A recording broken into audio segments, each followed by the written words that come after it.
ఇక్కడ ఒక విద్యుత్ రంగం, ఇరిగేషన్ గడిచిన 10 ఏళ్ల కాలంలో ఎక్కువ చర్చ జరిగింది, తెలంగాణ సమాజాన్ని ఎక్కువ ప్రభావితం చేసినాయి ఈ రెండు విషయాలు. ఈ రెండు విషయాలని ప్రభుత్వం కమిషన్లు వేయడాన్ని ఎట్లా అర్థం చేసుకో? 100% ఇది మంచి ప్రశ్న. తెలంగాణ సాధించిన అద్భుతమైన విజయాల్లో కేసీఆర్ అద్భుతమైన ఆయన యొక్క పరిపాలన దక్షతకు నిదర్శనం ఈ రెండు రంగాలు. ఎందుకంటే తెలంగాణ విద్యుత్తుతోని ఎంత ఇబ్బందులు పడ్డది మీరు నేను అందరం మనం సాక్షులమే కాదు బాధితులం కూడా బాధితులం. తెలంగాణ ఉద్యమం ప్రారంభం అవ్వడము మొదలు విద్యుత్ రంగంతోనే ప్రారంభమైంది. అవును, కేసీఆర్ గారి నాయకత్వంలో. ముగింపు రోజు నాడు మళ్ళీ విద్యుత్తోనే చర్చతోనే ముగింపైంది. శాసనసభలో కిరణ్ కుమార్ రెడ్డి కట్టబట్టుకొని తెలంగాణ వస్తే తెలంగాణ చీకట్లు అవుతాయి, మీ మాతో విడిపోతే మీ బతుకులు ఆగమైపోతాయి అని చెప్పిన సందర్భం. దాని పేరు చెప్పి మళ్ళొక్కసారి తెలంగాణ ప్రజల్ని భయపెట్టించి మాకు తెలంగాణ వద్దని అంటారేమో అని ఒక చిల్లర ప్రయత్నం దింపుడు గల్ల ఆశతో చేసి చివరికి ప్రజలు కూడా కొంచెం భయపడ్డారు. నిజమే కదా, ఆంధ్రుల దగ్గర ఉన్నాయి కదా కరెంట్ అంతా, మనం పోతే ఎట్లా మనకు అని. అప్పటికీ కరెంటే లేదు, వారాల కొద్దీ మన గ్రామాలు అయితే చీకట్లలో ఉన్నాయి. పరిశ్రమలు మొత్తమే వెళ్ళిపోయి పారిశ్రామికవేత్తలు మొట్టమొదటిసారి ప్రపంచ చరిత్రలో ధర్నా చేసినారు. అన్నీ చూసినాం మనం. అటువంటి టైంలో ఇక రైతుల చావులకు అంతే లేదు. కరెంటు వల్ల విద్యుత్ కొరతలతోని కొంత, మోటార్లు కాలిపోయి కొంత, రాత్రిపూట ఇస్తే బావుల కాడికి పోయి చచ్చిపోయి కొంత చూసినాం మనం. దాంతోనే నిరుద్యోగం ఎక్కువైపోయింది. అటువంటి స్థితి నుంచి ఇట్లా తెలంగాణ కేసీఆర్ చేతికి ఇవ్వగానే తెలంగాణ 6 నెలల్లో జూన్ 2 నాడు తీసుకుంటే నవంబర్ నాటికి ఒక్క వ్యవసాయ రంగాన్ని తప్ప మిగతా అన్నిటికీ 24 గంటల కరెంట్ ఇచ్చిండు కేసీఆర్. మనం అందరం సాక్షులం, మనం అందరం కూడా దాన్ని పొందిన వాళ్ళం 6 నెలల్లో. ఆ తర్వాత ఏడాది తిరగక ముందే 9 గంటలు చేసినాం రైతాంగానికి విద్యుత్. ఇంకొక ఏడాది తిరగంగానే 24 గంటల విద్యుత్ రైతాంగాన్ని కూడా అందుబాటులోకి తీసుకొచ్చినాం. ఓహో, కేసీఆర్ మనగాడరా, కేసీఆర్ చెప్పినట్టు జరుగుతుంది, మన రాష్ట్రం మనకు వస్తే మన కరెంటు మనకు వస్తుంది అని చెప్పిండు, చెప్పిన పద్ధతిలో ఇచ్చిండు.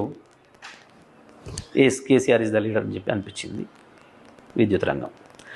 వరుసగా భారతదేశంలో ఆనాటికి ఈనాటికి 5 సంవత్సరాలు నిమిషం కరెంట్ కోత లేకుండా వ్యవసాయ రంగానికి కూడా 24 గంటల అందుబాటులో పెట్టడమే కాదు, ఉచితంగా రైతాంగానికి 24 గంటల కరెంటును అందుబాటులో పెట్టిన ఏకైక ముఖ్యమంత్రిగా కేసీఆర్ రికార్డు సృష్టించాడు భారతదేశంలో. ఇది వాస్తవం, మీకు కూడా ఒప్పుకోవాల్సిన విషయం. మొత్తం గుజరాత్లో కూడా ఇవాటికి 6 గంటల విద్యుత్, కేవలం 6 గంటలు రైతాంగానికి కేవలం 6 గంటలు. 6 మీరు కెమెరా తీసుకొని గుజరాత్కి పోయిరండి వాళ్ళు కూడా. పక్కన ఆంధ్రప్రదేశ్లో 7 గంటలు, ఇటు పక్కన కర్ణాటకలో 7 గంటలు. ఇప్పుడు 7 గంటలలో 3 గంటలే వస్తుంది మాకు అని ధర్నాలు చేశారు అక్కడ రైతాంగం. మీరందరూ చూసారు, మీడియాలో కూడా వచ్చింది.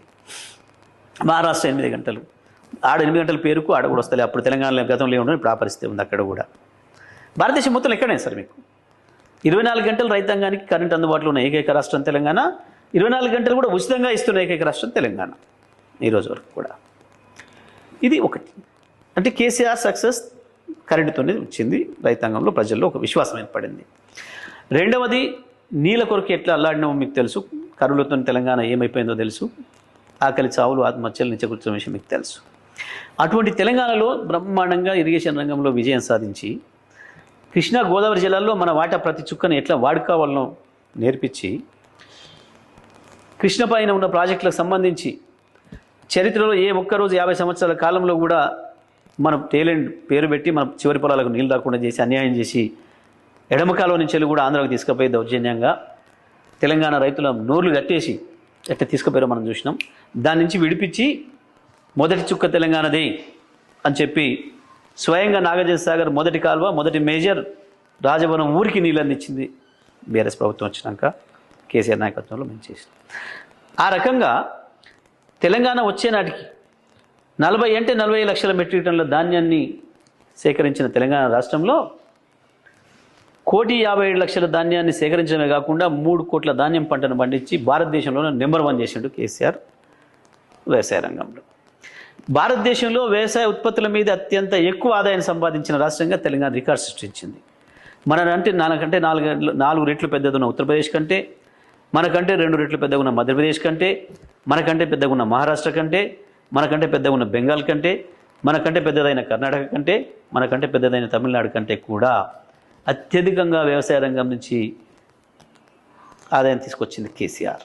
ఈ 2 రంగాల్లో అద్భుతమైన విజయం సాధించారు. కాబట్టి ఇక్కడ దెబ్బ కొట్టాలి, కేసీఆర్ను రైతాంగం నుంచి విడదీయాలి. రైతాంగం వెన్నెముకలాగా తయారైనరు కేసీఆర్కు. కాబట్టి రైతాంగం నుంచి కేసీఆర్ని విడదీయాలని ఒక కుట్రతోని ఈ సమైక్యాంధ్ర మీడియా, ఏ మీడియా అయితే కేసీఆర్ పైన కక్ష కట్టుకొని ఉందో, విషం చెబుతూ ఉందో, ఆ మీడియా తనకు దొరికిన ద్రోహులతోని కలిసి చేసిన దుష్ప్రచారంలో భాగంగానే ఈ 2 రంగాలపైన దాడి చేసిండ్రు.